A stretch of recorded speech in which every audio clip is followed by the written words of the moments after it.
আলাইকুম ওরহমতুল্লাহি ওবরাকাতুহু। সম্মানিত দর্শক শ্রোতা, সবাই কেমন আছেন? আমি আশা করি সবাই আলহামদুলিল্লাহ ভালো আছেন। তীব্র গরমের মধ্যেও আশা করি সবাই ভালোই আছেন। আচ্ছা, আমাদের মাঝে আবারও আমাদের টকশোতে আমাদের নিয়মিত আয়োজনে আমাদের সম্মানিত শায়েখ মুফতি জসিমউদ্দিন তানভীর সাহেব, আপনাকে আমাদের টকশোতে আসার জন্য অসংখ্য অসংখ্য ধন্যবাদ। দর্শক শ্রোতার পক্ষ থেকে আপনাকে জানাই অসংখ্য ধন্যবাদ। তা আপনাকে একজন মুফতি সাহেব, হুজুর সম্পর্কে ছোট্টখাটো করে বলে, একজন মুফতি সাহেব সামনে থাকলে ইসলামের অনেক বিষয় সম্পর্কে জানা যায়, যেটা একজন সাধারণ মানুষের কাছে কখনোই প্রশ্ন করে আমরা জানতে পারবো না। একজন মুফতি সাহেবের অনেক সমাজের মধ্যে সবচেয়ে উচ্চ স্থানের ইসলামিক পর্যায়ে, আমরা ইসলামিক সমাজে আমাদের সর্বোচ্চ রয়েছে আমাদের মুফতি সাহেব। অর্থাৎ মুফতি সাহেবকে আমরা পেয়ে আমরা সবাই ধন্য।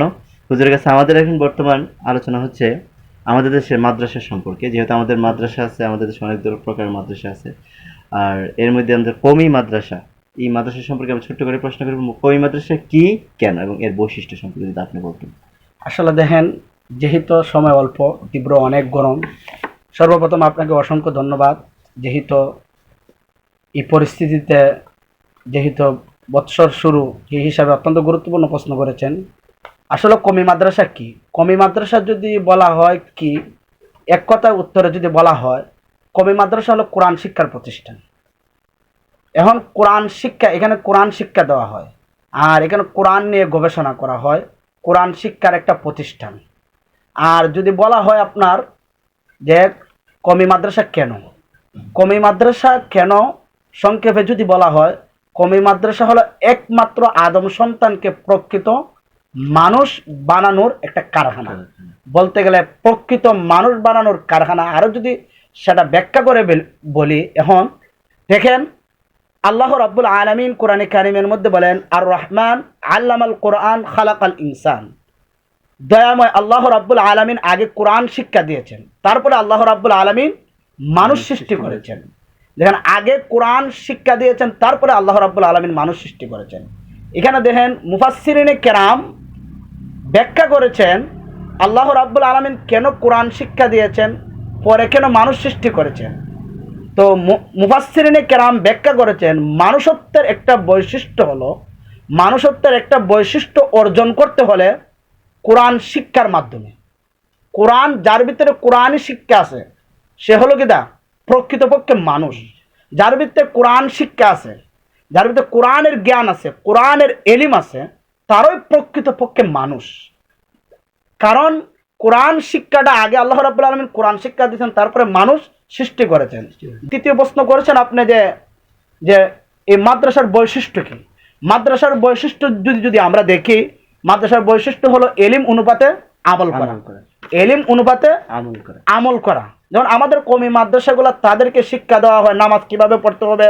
আল্লাহ রাব্বুল আলামিন নামাজ ফরজ করেছেন, আল্লাহ রাব্বুল আলামিন রোজা ফরজ করেছেন। আমাদের মাদ্রাসার ছাত্ররা নিয়মিত নামাজ পড়ে, রোজা রাখে এবং ইসলামের বিধিবিধানগুলা পালন করার চেষ্টা করে। তো কওমি মাদ্রাসার বৈশিষ্ট্য হলো, একটা অন্যতম বৈশিষ্ট্য হলো এলিম অনুপাতে আমল করা। আর কওমি মাদ্রাসা, চতুর্থ প্রশ্ন যে করেছেন আপনি, যে কওমি মাদ্রাসার আদর্শ কি। কওমি মাদ্রাসার আদর্শ হলো দুইটা, সুন্নতে রাসূল, সুন্নতে সাহাবা। যে আমরা কোনো কার্ল মার্কস, কোনো আব্রাহাম লিঙ্কন, মানে লেনিনদের কোনো অনুসরণ করি নাই। আমরা অনুসরণ করি কার? সুন্নতে রাসূল এবং সুন্নতে সাহাবা। এখন পঞ্চম নম্বর প্রশ্ন করেছেন যে কওমি মাদ্রাসার উদ্দেশ্য কি, কওমি মাদ্রাসার পরে কি হওয়া যায়। আসলে দেখেন, আমরা মনে করি কওমি মাদ্রাসার পরে বড় টাকা অর্জন করা, বক্তা হওয়া, বা বড় বড় কি হওয়া, ডাক্তার হওয়া। বিষয়টা এমন নয়। কওমি মাদ্রাসা পড়ার উদ্দেশ্য, টার্গেট হলো এটা, মানুষকে জাহান্নামের পথ থেকে জান্নাতের পথ দেখানো। কওমি মাদ্রাসার উদ্দেশ্য এটাই, মানুষকে আল্লাহ ভুলা পথ থেকে আল্লাহর দিকে ডাকা, এক আল্লাহর দিকে ডাকা, এক তাওহীদের দিকে ডাকা, মানুষকে আল্লাহমুখী করা, মানুষকে জাহান্নামের পথ থেকে জান্নাতের পথ দেখানো। আল্লাহকে রাজি এবং সন্তুষ্ট করার জন্য আমরা কওমি মাদ্রাসাদের ছাত্ররা, হুজুররা শিক্ষা দেয় এবং শিখে। এটাই কওমি মাদ্রাসার মানে উদ্দেশ্য। সুতরাং আমাদের কওমি মাদ্রাসা কি, কেন, বৈশিষ্ট্য কি, আদর্শ কি, উদ্দেশ্য কি, আশা করি আপনারা বুঝতে পেরেছেন। এই জন্য এই পাঁচটা যদি আমাদের ভিতরে থাকে, তাহলে আমাদের যারা ছাত্র সমাজ আছে, হয়তো তারা মানে চিন্তা হওয়ার কোনো কারণ নেই। আশা করি আপনার প্রশ্ন বুঝতে পেরেছেন। ধন্যবাদ প্রিয় শায়েখ। আবার চলে আসলাম। সম্মানিত শ্রোতা মণ্ডলী, আমরা আজকে জানলাম যে কওমি মাদ্রাসা সম্পর্কে, যে কওমি মাদ্রাসা কি, কেন এবং এর উদ্দেশ্য কি। আসলে বাংলাদেশের মধ্যে অনেক ধরনের মাদ্রাসা আছে। হুজুর যে বললেন যে কওমি মাদ্রাসা কোরআন শিক্ষার কারখানা। আসলে আল উলামা ওয়ারাসাতুল আম্বিয়া, জি জি, আর আমরা হচ্ছে নবীর নবীগণের ওয়ারিস। ওয়ারিস। সেই ক্ষেত্রে নবীর ওয়ারিস তৈরি করতে গেলে তো মাদ্রাসাতেই পড়াশোনা করতে হবে। জি সেই ক্ষেত্রে এক দলের কাজই হলো যে মানুষকে জাহান্নাম থেকে মুক্ত করে জান্নাতের রাস্তা দেখানো, আর এটার কাজই করতেছে কওমি মাদ্রাসা। জি আর আমি ব্যক্তিগতভাবে বলতেছি, আলিয়া মাদ্রাসায় পড়া ভালো, আলিয়া মাদ্রাসায় পড়ার আমি মন্তব্য করতেছি না আমার ব্যক্তিগতভাবে।